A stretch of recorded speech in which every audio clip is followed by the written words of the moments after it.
Assalamualaikum warahmatullahi wabarakatuh. Hai guys, welcome back to my channel bersama Mem Danti di sini. Terima kasih buat teman-teman yang sudah support channel ini. Semoga channel ini bermanfaat untuk kalian semua di rumah ya guys ya. Akhirnya guys, setelah hampir 2 bulan Mem Danti nggak upload video, siapa tahu nih ada sahabat oren di rumah yang kangen lihat muka Mem Danti atau kangen dengar suara Mem Danti.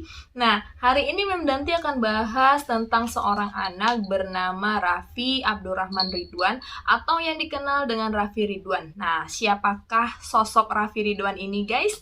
Yuk kita lihat sama-sama profilnya. Check it out! Raffi ini adalah putra dari Bapak Muhammad Ridwan dan Ibu Sinta Ayu Handayani. Raffi ini lahir di Jakarta pada tanggal 20 Juli 2002. Nah, ketika Ibu Sinta ini mengandung Raffi, Ibu Sinta ini terinfeksi virus rubella, guys. Jadi virus ini tidak berbahaya bagi sang ibu, melainkan bayi yang dikandungnya. Jadi ketika usia kandungannya ini 4 bulan, dokter sudah memprediksi bahwa anak yang dikandung Ibu Sinta ini akan mengalami kelainan ketika dia lahir nanti. Nah, mendengar hal itu tidak lantas membuat orang tuanya si Raffi ini atau Ibu Sinta dan suaminya ini menyerah ya guys ya. Jadi mereka tetap bekerja sama untuk mempertahankan kandungannya hingga Raffi lahir dalam keadaan tunarungu guys. Nah, beruntungnya Raffi ini hidup di keluarga yang harmonis dan suportif guys. Raffi tumbuh menjadi anak yang aktif dan memiliki keingintahuan yang tinggi guys. Jadi dia ini memiliki banyak pertanyaan yang dia tanyakan kepada ibunya, sampai ada satu pertanyaan yang membuat ibunya bingung guys. Jadi pertanyaan itu adalah dia bertanya ke ibunya, suara itu atau bunyi itu seperti apa? Kalian bisa membayangkan nggak sih guys, kalian menjelaskan bunyi atau suara dengan orang yang nggak bisa dengar suara itu sendiri. Kebayangkan bingungnya seperti apa? Nah, awalnya Ibu Sinta ini juga bingung kan guys menjawab pertanyaan anaknya, dan akhirnya beliau menjawab, suara itu sama seperti warna. Ada merah, ada kuning, ada hijau. Ibu Sinta menjawab pertanyaan anaknya seperti itu guys. Nah, keluarganya si Raffi ini atau orang tuanya Raffi ini tahu betul ya guys ya kebutuhan apa yang dibutuhkan oleh Raffi, dan mereka juga memberikan pendidikan yang tepat untuk Raffi sehingga pada usia 2 tahun Raffi ini dimasukkan ke sekolah Santi Ramah, yaitu sekolah khusus untuk anak-anak tunarungu.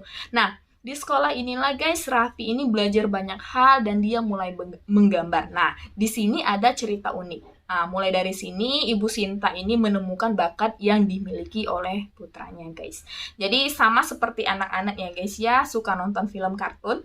Nah, Raffi ini juga suka nonton serial yang berjudul Little Mermaid. Nah, di sana ada karakter Putri Duyung bernama Ariel. Si Raffi ini memperhatikan kostum yang dipakai si Ariel. Dan dia itu berpikir, kenapa sih kostum yang dipakai dengan si Ariel itu berbeda dengan kostum yang dipakai oleh anak perempuan yang biasa dia lihat.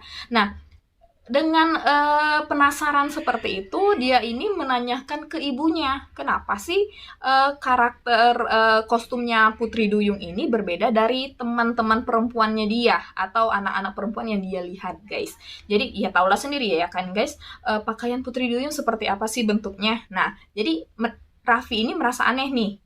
Nah, ibunya pun bingung guys menjawab pertanyaan anaknya kan. Jadi waktu itu Ibu Sinta menjawab seperti ini.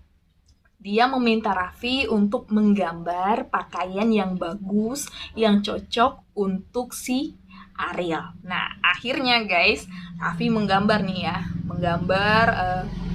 sketsa atau desain pakaian untuk si Ariel. Nah, jadi dia mulai menggambar sketsa rompi, sketsa jaket, sketsa gaun untuk si Ariel. Nah, ketika Ibu Sinta ini melihat gambar anaknya, disinilah dia sadar bahwa disinilah bakat anaknya ini guys. Ibu Sinta ini berusaha untuk terus menggali bakat anaknya ya kan guys, terus mensupport, terus memberikan dukungan untuk bakat anaknya ini, sampai di suatu ketika Raffi ini menuliskan permintaan melalui surat untuk Tuhan. Jadi dia meminta 2 permintaan. Permintaan yang pertama itu dia ingin bisa mendengar guys, dan permintaan yang kedua dia ingin memiliki pagelaran busana milik dia sendiri di hari ulang tahunnya. Nah, itu adalah 2 keinginan Raffi yang dia tulis melalui surat untuk Tuhan. Awal karir Raffi ini bermula ketika dia bertemu dengan seorang desainer kenamaan Indonesia bernama Barli Asmara. Nah, mereka ini bertemu di acara Jakarta Food and Fashion Festival pada tahun 2011. Nah, di acara ini Barli ini sangat terkesan dengan hasil karya yang dimiliki oleh Raffi, guys. Nah, melalui Barli Asmara, akhirnya Raffi ini bisa mewujudkan impiannya dia untuk memiliki pagelaran busana milik dia sendiri berkolaborasi dengan Barli Asmara tepat di usia dia yang ke-9 tahun. Usia 9 tahun loh guys. Jadi pencapaian yang luar biasa bagi anak usia 9 tahun. Memdanti usia 9 tahun itu cuma bisa pakainya aja guys. Sedangkan si Raffi udah bisa merancang dan membuat sendiri pakaian milik dia. Luar biasa kan guys? Tidak hanya Barli Asmara, Raffi ini juga menarik perhatian seorang pengusaha sekaligus pendiri LC Foundation bernama Ibu Lia Cindrasari. Nah, Ibu Lia ini menawarkan bantuan kepada orang tuanya Raffi untuk mengembangkan bakat yang dimiliki si Raffi, guys. Jadi, melalui Ibu Lia, Raffi ini dipertemukan dengan Nonita Respati dari Rumah Mode Purana Batik dan Aryani Praja Saputra dari Arti untuk aksesorisnya. Jadi mereka bertiga ini berkolaborasi di salah satu event fashion terbesar di Indonesia, yaitu Jakarta Fashion Week pada tahun 2012.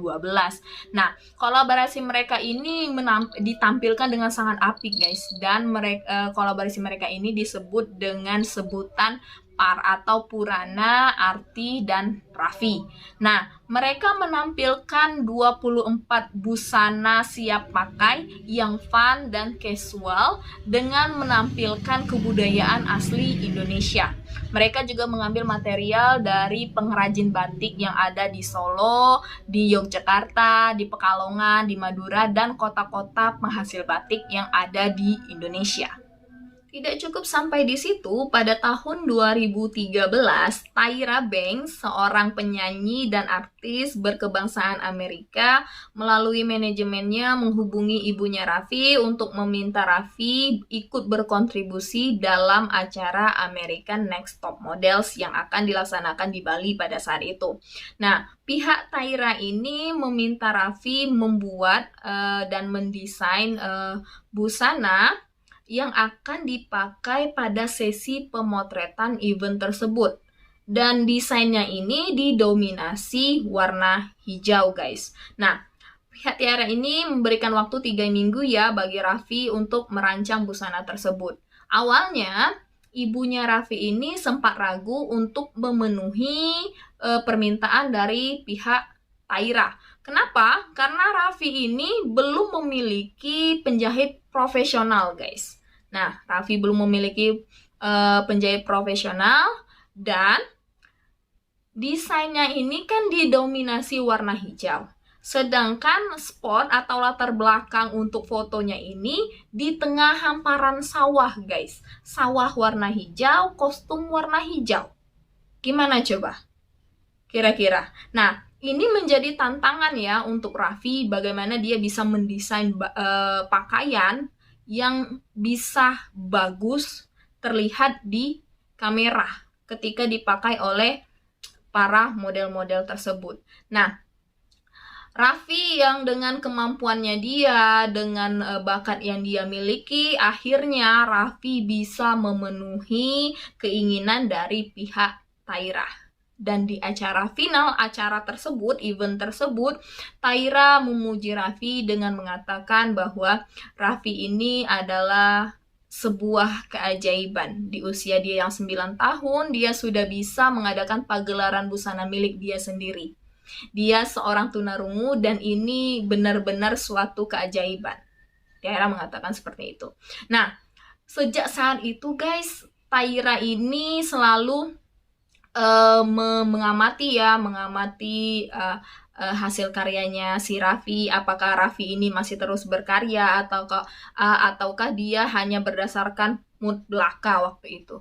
Nah, akhirnya di tahun 2015 Raffi ini mendapatkan undangan dari Mercedes-Benz Fashion Week ya. Jadi Raffi ini mendapatkan undangan dari Mercedes-Benz Fashion Week untuk menampilkan hasil rancangannya. Wow, luar biasa ya guys ya. Di tahun 2015 itu berarti usianya berapa? 13 tahun ya. Dengan bakat yang dia miliki, Raffi ini juga memiliki penghargaan baik di dalam maupun di luar negeri ya guys ya. Jadi salah satu penghargaannya itu adalah Raffi ini memperoleh penghargaan dari Muri sebagai desainer tunarungu termuda berprestasi internasional. Memang luar biasa ya guys ya, di usia semuda itu dia sudah go internasional. Kita go mana? Go Power Ranger. Nah, jadi melalui karyanya Raffi ini bisa berbicara kepada dunia, ya, bisa menunjukkan kepada dunia bahwa keterbatasan, ketidaksempurnaan itu bukanlah penghalang bagi Raffi untuk menunjukkan bakatnya, mewujudkan mimpi-mimpinya dia. Jadi guys, buat kalian semua yang ada di rumah, jangan pernah menyerah dengan mimpi-mimpi kalian ya. Sama seperti kalian, Memdanti juga bertanya-tanya ya guys ya, apakah Raffi masih berkarya sampai dengan saat ini? Jadi beberapa saat yang lalu Memdanti itu sempat melihat Instagramnya si Raffi, dan di sana melihat juga Raffi masih berkarya sampai di tahun 2019, dan di tahun 2020 ada berita dukanya ya guys ya. Jadi Raffi ini, rumahnya ini terkena banjir, dan banjir ini menyapu semua hasil karyanya si Raffi sampai di satu titik, mungkin sama kayak orang ya, jadi kita itu punya titik terbawahnya, dan di tahun itu di bulan Januari 2020 itu adalah tahun dimana titik jatuhnya si Raffi. Jadi semua hasil karyanya itu tersapu oleh banjir guys, dan di sana Raffi juga sempat putus asa ya. Jadi dia sempat berpikir untuk menyerah dengan mimpi-mimpinya dia, tapi di akhir kalimatnya, jadi di sana dia bikin caption ya, di akhir kalimatnya dia mengatakan dia minta doa kepada teman-teman di luar sana untuk mendoakan dia agar dia bisa bangkit dan dia bisa mengejar masa depannya dia, mengejar cita-citanya dia. Oke, kita doakan ya, semoga Raffi bisa mewujudkan impiannya dia dan bisa bangkit dari keterpurukan itu. Oke guys, itu tadi cerita tentang si Raffi. Kalau kalian suka dengan video ini, silahkan subscribe, like, comment, and share video ini ke teman-teman kamu sekalian ya guys ya. Dan jangan lupa aktifkan tombol notifikasinya supaya kamu update video terbaru dari channel ini. Oke guys, see you on next video. Bye-bye!